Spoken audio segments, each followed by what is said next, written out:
News and programming is sponsored by Desert View Hospital, providing emergency medical care around the clock at 360 South Lola Lane. Learn more at desertviewhospital.com. Physicians are not employees or agents of this hospital. News is also brought to you by J.K. Nelson Law. Call 727-9900 today for your free consultation. If you need a lawyer, you need Nelson.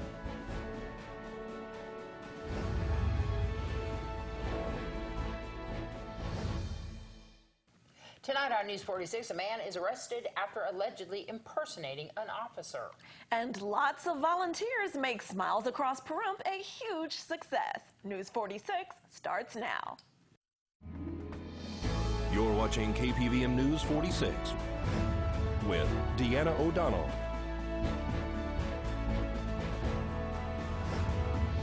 And Eunette Gentry.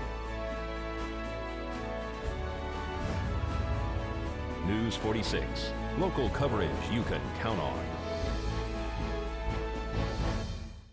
An Amargosa woman says a man handcuffed her and stole her purse.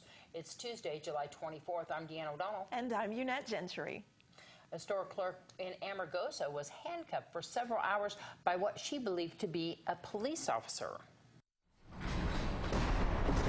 William Mendoza Cisnero has been arrested for robbery, kidnapping in the first degree, possession of a credit card without the cardholder's consent, burglary ×2, impersonating a public officer, and possession of a Schedule I controlled substance, and false imprisonment at the location of 1578 South Highway 373 in Amargosa. Deputies were dispatched to Ruby's store on Highway 373 in Amargosa in reference to a kidnapping. Upon arrival, they met with two female employees, one who is allegedly the victim of the kidnapping. The victim told police that she had been handcuffed for nearly 4 hours inside the store. She said that a male had entered the store earlier in the morning and appeared to be dressed like a law enforcement officer. She said the male had a badge around his chest, paperwork in his hand, and a pistol on his hip inside a holster. The victim said that the male asked for an oil boil, which is a pipe commonly associated with methamphetamine. The male then asked to search the area behind the counter. At that time, he told her to turn around and placed her in handcuffs. She believed that he was an officer, she said, so she complied. The male then left the store, he said, to find another officer outside. The female said that she expected the male to return. Customers and co-workers began coming into the store. She believed that she was not free to move since her perception was that the officer was giving her a lawful command.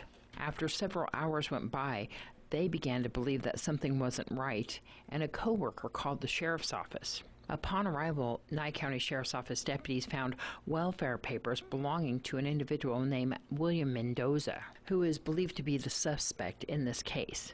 A short time later, the victim received phone calls from the bank's security division regarding her credit cards being used. At that time, she discovered her purse was missing. Police made contact with Mendoza at the location listed on the welfare papers inside the store. He denied going to Amargosa that day and allegedly attempted to toss several credit cards underneath the patrol vehicle. Inside his vehicle was a small bag that had white crystalline substance believed to be methamphetamine. According to deputies, Mendoza began admitting to the crime, adding that drugs were the reason.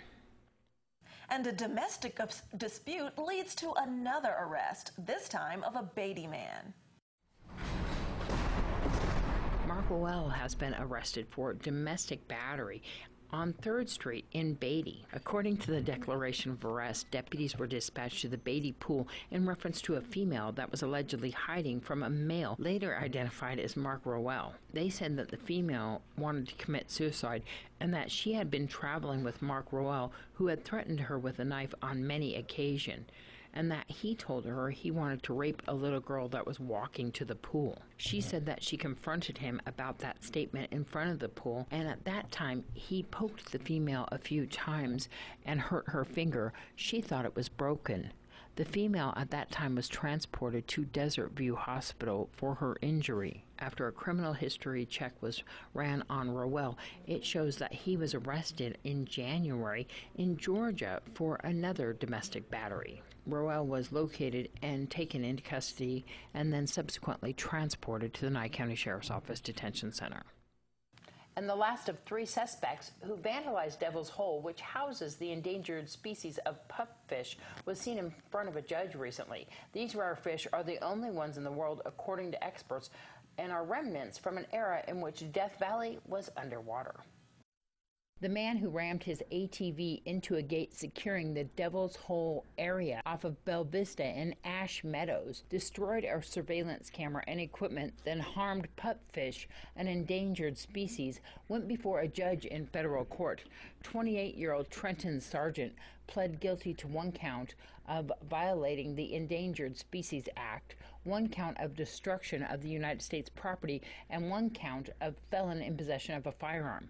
Sentencing is scheduled for October 25th. The maximum penalty for Endangered Species Act, a criminal misdemeanor, is up to 1 year in prison and up to $50,000 in fines. The maximum penalty for destroying United States property and being a felon in possession of a firearm, both felonies, is up to 10 years in prison and up to $250,000 in fines per count. The 2 other men involved in the crime, 37-year-old Edgar Reyes of North Las Vegas and 31-year-old Stephen Swinkendorf of Pahrump, previously pled guilty to destruction of government property and violating the Endangered Species Act. They were each sentenced to 1 year probation.